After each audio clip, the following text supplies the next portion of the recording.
together with the state governments, seen which are the districts to which they largely have returned. The slide presentation, which will be presented by Shri Amardeep Sinha, the Secretary Rural Development, will actually get into the details of which are those districts to which Shramik in large numbers have returned. We are able to say approximately 116 districts have received big numbers of them. The exact numbers and other things will be shared. 116 districts. They are spread over 6 states in all. Not to say that there may not be others going to other states, but largely the 116 districts that we have identified have received large number of them, substantial number of them. And those 116 districts are spread over 6 states. The details will be given during the slide presentation.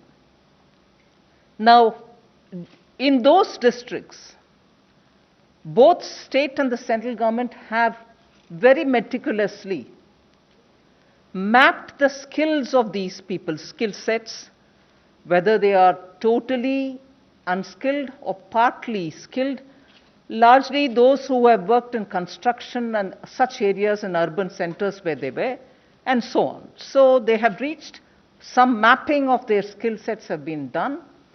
Now, what this Abhiyan, which the Prime Minister will be launching from the Khagaria district in Bihar on 20th, will do is now within 125 days. Nearly 25 schemes of the government are all going to be brought together. And within those 125 days, we shall reach saturation levels for each of those schemes. So if it was a Jal Jeevan mission, or if it was anything to do with, laying of Pradhan Mantri Gram Sadak Yojana, or building Awas Yojana, and so on. Awas Yojana, which gives houses for the poor, but if there are activities related to that which requires labor component, they will also be brought. Like that, there are 25 works of Government of India, in which all the 25 being brought together for those districts where we have identified this number of Shramik who have gone back. Everyone who needs the assignment will be given the jobs, and under the 25 different works, the objectives which have to be achieved will be achieved using the Shramik who are there having returned from different parts of the country. The monies which have been allotted to these projects, budgeted amounts, and if necessary anything more, will all be added together. At the moment, broad total that I can disclose to you all, it's about 50,000 crores.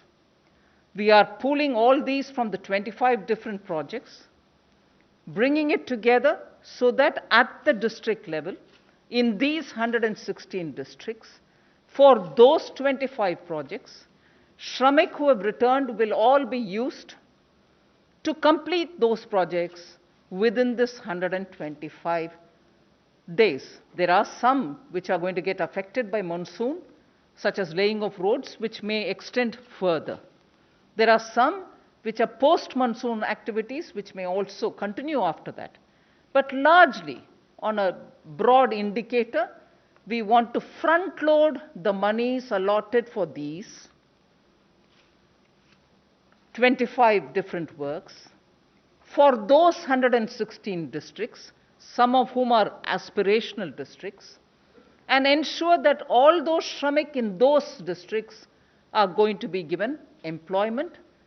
And therefore, for them, for the next 4 months, we are clearly showing a direction through which their skills, their man days, person days will be used so that assets will be created in those districts, whether it is digging of wells, poultry sheds, or laying of Gram Sadak Yojana roads, or building some panchayat, buildings. Like for instance, yesterday, we had announced from the Finance Ministry that we've released the 15th Finance Commission recommended monies for the local bodies. So with all those monies going to the villages now, with these Shramik being used for activities, concrete activities through which assets can be created, Shramik get their work, their livelihood is ensured. Asset creating activities at the district level, considering that many of them are aspirational districts. The objective of rural development will also get fulfilled. And I'm glad to say, to recall, that in our budget and also during the announcement, during Atmanirbhar Abhiyan announcements, we had come up with the viability gap funding for building agriculture-related infrastructure, for ensuring that those farmer producer organizations will go into the villages to create agri-processing units. Now all of them are being brought together so that there's a synergy. Monies are being pulled in towards asset creation with a time limit given, and Shramik can be sure that where they have gone back, they have work given to them. This is a broad picture. I won't take too much of time to start my intervention. I request the Secretary, Rural Development, to show you the details of what exactly this is, how it's going to pan out. Post that, of course, we are ready for your questions. Thank you.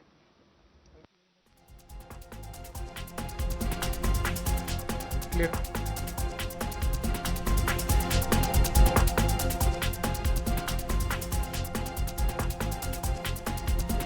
Meaningful livelihoods to the migrant workers who have gone back to the launching of the Garib Kalyan Rozgar Abhiyan.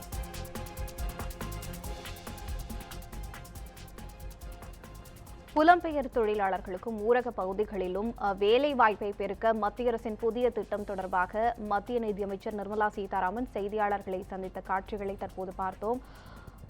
புலம்பெயர் தொழிலாளர்களுக்கு வேலைவாய்ப்பு பெருக்கும் மத்திய அரசின் திட்டம் பற்றி அவர் விளக்கினார். ரூபாய் 50,000 கோடிக்கான புதிய திட்டத்தை விரைவில் பிரதமர் மோடி தொடங்கி வைக்க உள்ளார் என்றும் அவர் தெரிவித்திருக்கிறார். 116 மாவட்டங்களைச் சேர்ந்த சொந்த ஊர் திரும்பிய புலம்பெயர் தொழிலாளர்களுக்கு வேலை வாய்ப்பு வழங்கப்படும் என்றும் அவர் தெரிவித்திருக்கிறார்.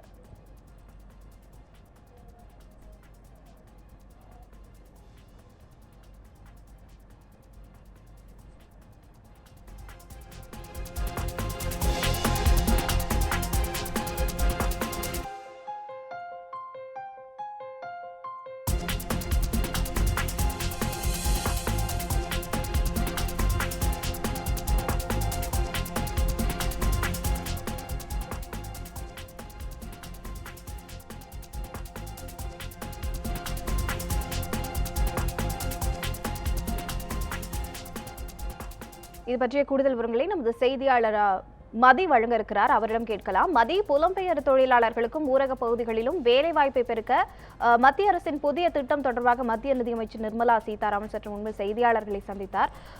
அவரின் இந்த அறிவித்த திட்டம் பற்றிய விவரங்களை பதிவு செய்யுங்க. இதனுடைய சாராம்சத்தை சொல்லுங்க.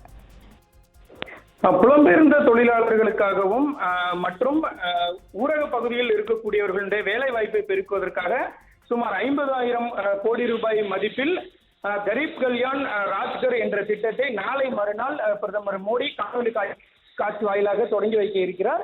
முதலில் இந்த திட்டமானது பீகார் மாநிலத்தில் இருந்து தொடங்கப்படுகிறது. மொத்தம் 6 மாநிலங்களில் இந்த திட்டமானது முதல் கட்டமாக செயல்படுத்தப்பட இருக்கிறது. இந்த நிலையில் இந்த திட்டத்தினுடைய செயல் திட்டம் தொடர்பாக மத்திய நிதியமைச்சர் நிர்மலா சீதாராமன் செய்தியாளர்களை தற்பொழுது சந்தித்து வருகிறார். இதில் புலம்பெயர்ந்த தொழிலாளர்கள் தற்பொழுது இந்த கொரோனா காரணமாக புலம்பெயர்ந்த தொழிலாளர்கள் தங்களது வீடுகளுக்கு திரும்புவதற்கு சிறப்பு ரயில்கள், பேருந்துகள் இயக்கப்பட்டதாக தெரிவித்திருக்கிறார். பொருளாதார இழப்பை சரி செய்ய மத்திய மாநில அரசுகள் இணைந்து நடவடிக்கை எடுத்து வருவதாகவும் நிதியமைச்சர் நிர்மலா சீதாராமன் தெரிவித்திருக்கிறார். அதே போல நாட்டில் இருக்கக்கூடிய 116 மாவட்டங்களுக்கு அதிக அளவில் புலம்பெயர்ந்த தொழிலாளர்கள் தங்களது வீடுகளுக்கு திரும்பி இருப்பதாகவும் தெரிவித்திருக்கிறார். 25 திட்டங்கள் ஒருங்கிணைந்து செயல்படுத்த முடிவு செய்யப்பட்டிருப்பதாகவும் அவர் தெரிவித்திருக்கிறார். புலம்பெயர் தொழிலாளர்களுடைய திறனுக்கு ஏற்ப இந்த திட்டங்களானது வேலை வாய்ப்புகளை உருவாக்க அரசு முடிவு செய்திருப்பதாக தெரிவித்திருக்கிறார். 100 நாள் வேலைவாய்ப்பு திட்டத்தில் புலம்பெயர்ந்த தொழிலாளர்களுக்கு வேலை வழங்குவதற்கு அறிவுறுத்தப்பட்டுள்ளதாகவும் மத்திய நிதியமைச்சர் நிர்மலா சீதாராமன் தனது செய்தியாளர்கள் சந்திப்பின் பொழுது தெரிவித்திருக்கிறார். மொத்தம் 50,000 கோடி ரூபாய் மதிப்பிலான திட்டமானது இந்த திட்டமானது செயல்படுத்த இருப்பதாக தெரிவித்திருக்கிறார். மொத்தம் 116 மாவட்டங்கள், அதாவது பீகார், உத்தரப்பிரதேஷ், மத்திய பிரதேஷ், ராஜஸ்தான், ஜார்க்கண்ட், ஒடிசா ஆகிய மாநிலங்களிலிருந்து 116 மாவட்டங்களில் இருக்கக்கூடிய 25,000 ஊர் திரும்பிய புலம்பெயர்ந்த தொழிலாளர்கள் இந்த திட்டத்திற்காக தேர்வு செய்யப்பட்டு இருப்பதாக தெரிவித்திருக்கிறார். அதே நேரத்தில் ஊரக பொது வேலைவாய்ப்பு திட்டமும் இது செயல்படுத்தப்படுகிறது. இந்த திட்டத்தின் மூலம் உள்ளூர் மக்கள், அதாவது ஊரக பகுதியில் இருக்கக்கூடிய மக்களுக்கான வாழ்வாதாரம் மேம்படும் என்று தெரிவிக்கப்பட்டிருக்கிறது. ஸ்ரீலேகா.